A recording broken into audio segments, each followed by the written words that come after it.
Comment faire des animaux, mais surtout comment faire les poils. J'ai un beau projet, je fais 3 POG. Je suis rendue maintenant à l'étape de commencer à faire les poils. Je vous montre comment. J'ai le privilège de pouvoir faire des animaux de compagnie pour les gens. Ça fait plusieurs années que j'en fais, puis chacun son spécial à cause qu'ils ont une place importante. Et ces 3 plugs-là, ils ont une place importante dans le foyer de leur maître, leurs parents. Donc, je vous montre le processus. Tu peux aller voir les autres vidéos avant et peut-être ceux après pour voir le processus de A à Z.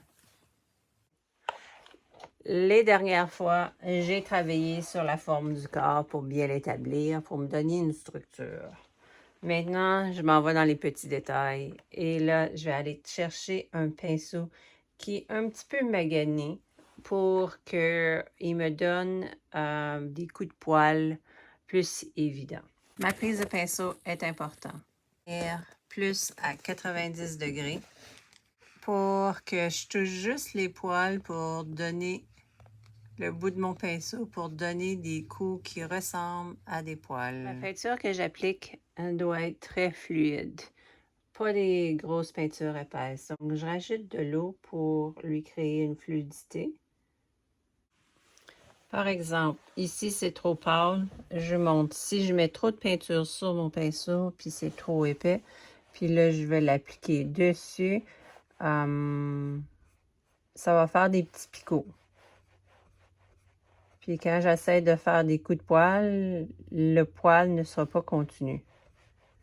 Puis aussi, ça peut faire que tu as trop une grosse application qui cache tout le travail que tu as fait en arrière. Si ça t'arrive que tu as fait cette erreur-là, enlève l'excès de peinture, mets un petit peu d'eau sur ton pinceau, puis va enlever l'excès que tu as appliqué. Au centre, le poil est très intéressant. Il sort vers nous. Donc, je pèse puis je lève tout de suite.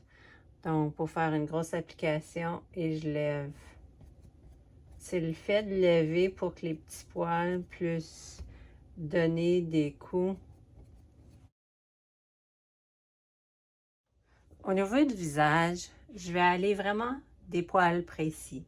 Mais là, avant de me rendre là, je te préfère les pattes et le corps. Je veux la précision, mais je veux pas trop de détails, puisque je veux que mes yeux aillent directement vers le visage. Donc, pour accomplir ça, je vais donner mes coups de pinceau sur le sens du poil, mais je m'assure que mes petits poils ne sont pas trop distincts. Surtout au niveau des pattes. Là, j'ai fait les pattes, puis je ne veux pas avoir trop de détails sur les pattes. Je vais donner les coups pour donner les formes, mais je ne veux pas voir chaque petit poil. La beauté de faire des œuvres en acrylique, c'est qu'on peut décider qu'est-ce qui est important pour nous. Où on veut que l'œil aille. S'il y a trop de précision partout comme une photo, on ne sait plus où aller. Mais avec l'œuvre, le plus important pour moi, ça va être les yeux, pour voir l'âme de chaque POG. Si jamais je veux trop précis dans les pieds, à ce moment-là, on pourrait enlever la vedette. La vedette, c'est le visage des POG. Donc plus tard, quand je vais aller au niveau du visage, mes coups de poils vont être très précis et très lumineux. Pour faire les poils, c'est très important de donner tes coups de pinceau sur le sens du poil. Mais l'autre chose aussi, c'est que je commence toujours plus loin pour ensuite rentrer à l'intérieur. Comme ça, les poils se chevauchent un par-dessus l'autre. Commence plus à l'extrémité, puis là, tu rentres dedans. Ma peinture est très foncée en ce moment. C'est plus tard, je vais aller mettre des petits coups de rien, de luminosité. Quand là, je ne vais pas trop couvrir mon mauve en arrière, à cause ça me donne une belle définition. Là, ici, le poil, il commence ici à place. Donc, je dois m'arrêter puis aller plus bas.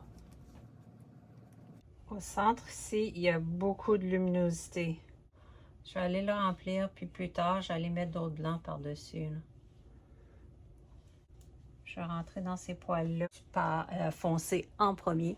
Puis plus tard, je vais aller faire des corrections dans mes valeurs, des corrections ou des rajouts dans les poils qui sont les plus lumineux. Je garde les poils dans le visage pour un petit peu plus tard. Je vais juste continuer à travailler sur la composition du corps. J'ai pris un blanc transparent pour faire les poils discrets ici. Je veux qu'il soit un peu présent, mais je veux pas qu'il soit trop évident. Avec le blanc transparent, c'est que ça me permet de voir la couleur en arrière. Puis tout l'ouvrage de la couleur de base m'aide à cause que là, c'est pas vraiment un vrai blanc, c'est juste cette couleur-là plus pâle.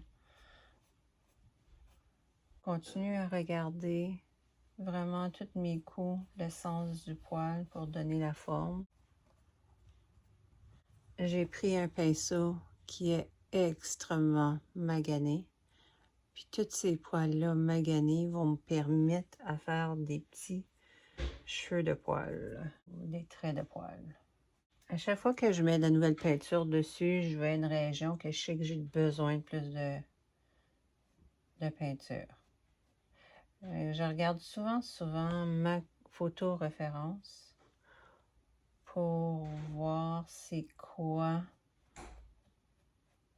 qui est le sens du poil.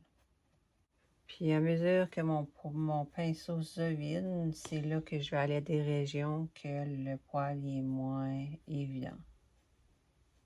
Je commence plus loin, puis je m'en viens vers. Là, il me reste presque plus de peinture dessus, elle est très pâle. Je vais aller à des places où le poil est moins évident. Ici, c'est comme une rondeur. Et comme un petit bourlin. Je viens juste de mettre plus de peinture, donc je retourne ici. Puis je l'ai dit tantôt, mais on commence plus loin, puis après ça, on vient par-dessus pour pas effacer nos traits. Et ça, il est quasiment vide. Je vais juste aller donner des petits coups ici. J'ai montré les stratégies, comment tenir votre pinceau, comment mettre la peinture, comment faire l'application, puis aussi comment choisir les couleurs. Pour cette session, c'est terminé. Je continue, c'est pas fini encore. La prochaine fois, je vais aller au visage. Maintenant, pourquoi j'ai pas fait le visage tout de suite, c'est que c'est le plus amusant. Puis le corps, c'est long à faire, donc je suis mieux garder le plus fun à la fin. Donc, la prochaine session, ça va être le visage. Continuez à me suivre pour voir le processus jusqu'à la fin. Bye!